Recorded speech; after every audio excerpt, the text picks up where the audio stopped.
So why be in India, right? Like I understand that you saw, 10 years back that the potential for growth is much higher in India. Yeah, right. But today, when I look at the ground level reality, it's very difficult for me to think that about the future. Number one. Number two is that when the whole world is talking about AI, Right. it's very difficult to put India in that top 3, top 5 zone when it comes to AI. And then when I see the currency depreciating, how are you so bullish on India still? So a couple of things I think people are generally missing. So from that position when I decided कि India में रहना है to today, we have about 4x मोटा मोटा मतलब maybe 3.6, 3.7, right?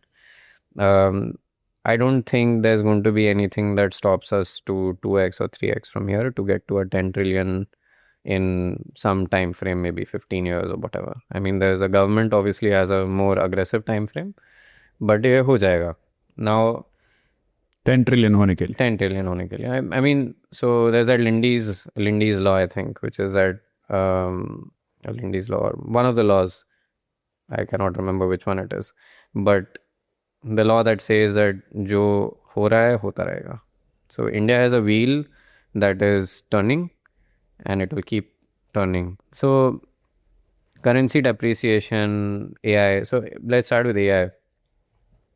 I think there is a transition of power happening in the world. Yes. It always happens. You studied history. Yeah, I studied history. And history teaches you a lot of things because while technology might keep coming and going, human behavior, we have evolved over millions of years. We will not lose the core behaviors of a human being, which is your emotions like anger, greed, fear, etc. And that drives a lot of human behavior. That is why history repeats itself, because human beings do the same things when similar things happen to them. Right जो bubble जो बनते हैं वो इसीलिए बनते हैं क्योंकि grid आती है, और फिर फटता क्यों है क्योंकि फियर आता है. These things keep happening. You don't know which the bubble will be, but it will happen. So history repeats itself, and that's why you should, observe history and look at things that happen. So there's a transition of power happening. My view is that the US is fighting very hard to remain one with China in the mix, and it's not a very clear transition that is happening. Like there were, when Britain became the most powerful, or when the Dutch became the most powerful, they became very clear hegemons. Like they were the dominant power, but abhi aise lag nahi raha ki China aise utha lega. Now, the AI push is very much linked with US asserting its dominance as a technological power in the world. I think that in the next year, heavily exposed to AI countries are going to get hit very hard, which is not India. So, which is the US largely, because there's been so much investment in this AI future, which is going to happen, by the way. The question is not that wo hoga ki nahi, wo kitne jaldi hoga is what everyone is pricing in, right? Like when you've seen companies like Anthropic or OpenAI, more specifically Anthropic, in a 4-year time frame becoming worth 1 trillion, that, and even the founder has himself said, I have to keep growing at this rate for me to justify this valuation, which is some bonkers number, like 50-80%, right? It's not possible at that scale. And a lot of people have started asking these questions, hey, am I overspending on tokens? Or is this cost justified? Should I get a human back into the mix because I'm spending like $100,000 on Claude, right?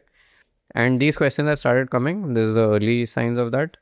I think the reverse, जो up trade होता है, जो again, there are so many stories. There's a story of Icarus who gets wings, flies up to the sun, and then because they're made of wax, they melt and he falls and dies. The story of Icarus. ये startups में भी होता है, ये in situations में भी होता है. So there will be companies that have scaled really fast, and they will come down also really fast, because this AI trade will do the unwinding.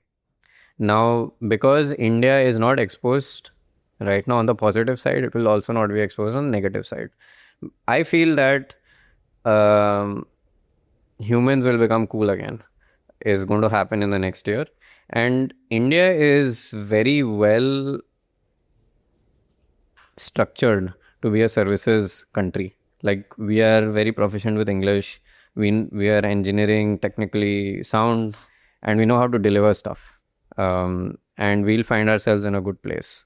I think a lot of people will be like, dude, AI can't do this. And I'm sure you have worked with it. I have worked with it. A lot of my fund has large language models or AI systems being used. But there's a certain point where you see that there is a human judgment needed and the AI cannot do this. At the end of the day, the cost has to justify it, right? And the cost is basically energy. And human beings are the most energy efficient systems, intelligent systems that still exist on Earth. So my view is that while we are feeling like, oh, this AI pressure is there and the currency depreciation and things like that are there, AI specifically, we will play a very different role and we will play it very differently. It will almost be like IT services 2.0. I think in 10-15 years, there'll be a different kind of Infosys, which is probably being built today. I don't know, or 3-4 साल से जिंदा है, but वो scale करने वाला है.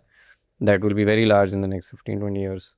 So I'm not too worried about AI, one. Which means you're not bullish on AI. No, I'm bullish on AI. I'm just not bullish on the format of AI that people are bullish on, which is, as of today, AI labs. Glad you made it till here. If this gave you even one idea to improve your finances, send it to a friend. Helping them might just make you the smartest person in their group chat. And don't miss the full episode on Finance with Sharan. There's a lot more where this came from.